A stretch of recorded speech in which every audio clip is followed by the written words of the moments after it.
Firial, lihat deh. Kamu pernah nggak sih merasa heran dengan para arkeolog yang menemukan fosil-fosil, tetapi banyak penemuan-penemuan yang dilakukan oleh para arkeolog itu belum ada bukti jelas sampai sekarang ini dan masih menjadi pertanyaan. Ya sih, aku juga penasaran gimana kalau kita bikin podcast bernarasumber dari AI mengenai evolusi. Boleh juga tuh. Assalamualaikum warahmatullahi wabarakatuh. Selamat datang kawan-kawan sekalian di podcast kami yang seru ini. Sebelum itu perkenalkan nama saya Muhammad Agam Syawal dan rekan saya Sufirian Nisrina, jadi kami di sini akan berbincang-bincang dengan AI membahas tentang evolusi. di mana di sini kami akan melakukan podcast yang bernarasumberkan AI. Nah, jadi di sini kita bakal ngomong sama ChatGPT nih untuk menanyakan beberapa pertanyaan mengenai evolusi.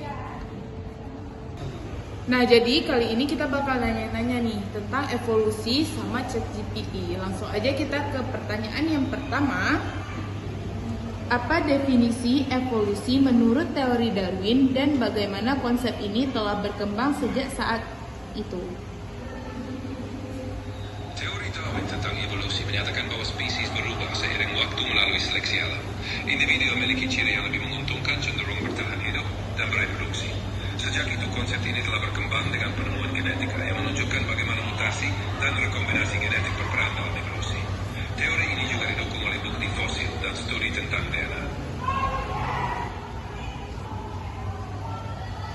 Nah, jadi di sini teori Darwin tentang evolusi menyatakan bahwa spesies berubah seiring waktu melalui seleksi alam. Teori ini juga didukung oleh bukti fosil dan studi tentang DNA. Langsung saja kita ke pertanyaan yang kedua. Nah, kawan-kawan, sekarang kita akan melanjutkan pertanyaan kedua, di mana di sini kita akan menanyakan, Hai AI, jelaskan mekanisme utama yang mendorong evolusi seperti seleksi alam, hanyutan genetik, dan aliran gen. Seleksi alam, hanyutan genetik, dan aliran gen adalah mekanisme utama evolusi. Seleksi alam terjadi ketika individu dengan sifat menguntungkan lebih mungkin bertahan hidup dan bereproduksi. Hanyutan genetik adalah perubahan frekuensi alel secara acak dalam populasi, terutama dalam populasi kecil. Aliran gen terjadi ketika gen berpindah antar populasi melalui migrasi. Ketiganya berkontribusi pada keanekaragaman genetik dan evolusi spesies. Ternyata seleksi alam, hanyutan genetik, dan aliran gen adalah mekanisme utama evolusi. Seleksi alam terjadi ketika individu dengan sifat menguntungkan lebih mungkin bertahan hidup dan berproduksi. Hanyutlah genetik adalah perubahan frekuensi alel secara acak dalam populasi, terutama dalam populasi kecil. Aliran gen populasi melalui migrasi, ketiganya berkontribusi pada keanekaragaman genetik dan berevolusi menjadi spesies. Nah, kemudian kita akan melanjutkan pertanyaan ketiga. Nah, untuk pertanyaan yang ketiga, ada berikan contoh nyata evolusi yang terjadi pada makhluk hidup dalam waktu relatif singkat. Evolution dalam waktu relatif singkat bisa diamati pada contoh seperti resistensi bakteri terhadap antibiotik atau perubahan pada spesies burung dengan cepat akibat perubahan lingkungan. Fenomena ini disebut sebagai evolusi mikro. Contoh lainnya adalah perubahan pada populasi serangga yang beradaptasi terhadap pestisida. Fenomena ini menunjukkan bagaimana tekanan selektif dapat mendorong perubahan evolusioner dalam waktu singkat. Berarti evolusi dalam waktu relatif singkat bisa diamati pada contoh seperti resistensi bakteri terhadap antibiotik atau perubahan pada spesies burung dengan cepat akibat perubahan lingkungan. Nah, kita lanjut ke pertanyaan keempat, di mana di sini saya dan Firial di sini masih heran nih mengenai bagaimana sih evolusi berhubungan dengan asal-usul kehidupan di muka bumi. Nah, sekarang kita akan menanyakan kepada ChatGPT AI. Hai ChatGPT AI, bagaimanakah evolusi berhubungan dengan asal-usul kehidupan di muka bumi?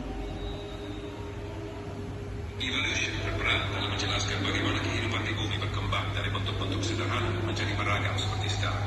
Melalui proses evolusi, makhluk hidup mengalami perubahan dan adaptasi terhadap lingkungan mereka.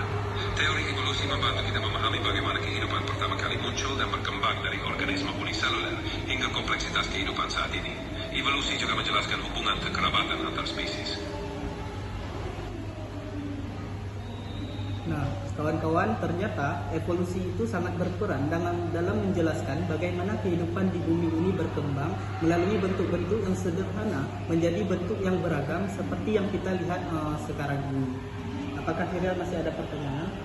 Namun menurut saya ChatGPT ini belum menjawab bagaimana evolusi itu berhubungan dengan asal usul bumi. Menurut kamu bagaimana asal usul bumi dan apa hubungannya dengan evolusi? Asal-usul bumi terkait dengan pembentukan tata surya sekitar 4,6 miliar tahun yang lalu.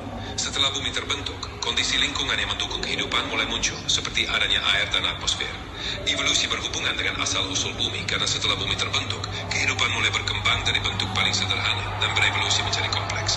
Proses ini menunjukkan bagaimana kehidupan menyesuaikan diri dengan lingkungan bumi yang terus berubah. Oke, jadi udah jelas bahwa di sini dijelaskan bahwa asal-usul bumi terkait dengan pembentukan tata surya dan evolusi itu berhubungan dengan asal-usul bumi dikarenakan adanya makhluk-makhluk yang semakin lama semakin berkembang di bumi sehingga berevolusi menjadi lebih baik.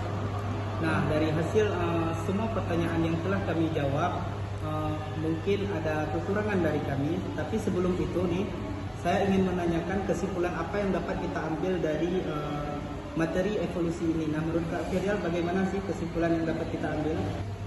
Baik, Aga, menurut saya kesimpulannya adalah evolusi adalah proses perubahan spesies dari waktu ke waktu melalui mekanisme seperti seleksi alam, mutasi genetik, hanyutan genetik, dan aliran gen. Manusia dan kera modern memiliki leluhur yang sama, bukan berasal satu dari yang lain. Evolusi didukung oleh bukti fosil, genetik, dan observasi langsung seperti resistensi bakteri terhadap antibiotik. Baiklah, dengan begitu berakhir pula podcast kita hari ini. Semua yang sudah dijelaskan oleh AI mengenai evolusi menurut saya sudah sangat cukup jelas dan sudah banyak membuktikan beberapa pertanyaan yang masih mengganjal di hati kita.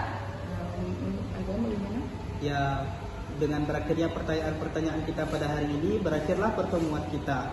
Lebih dan kurang kami mohon maaf jika ada salah kata dari kami semua. Kami juga mohon maaf lebih dan kurang. Assalamualaikum warahmatullahi wabarakatuh.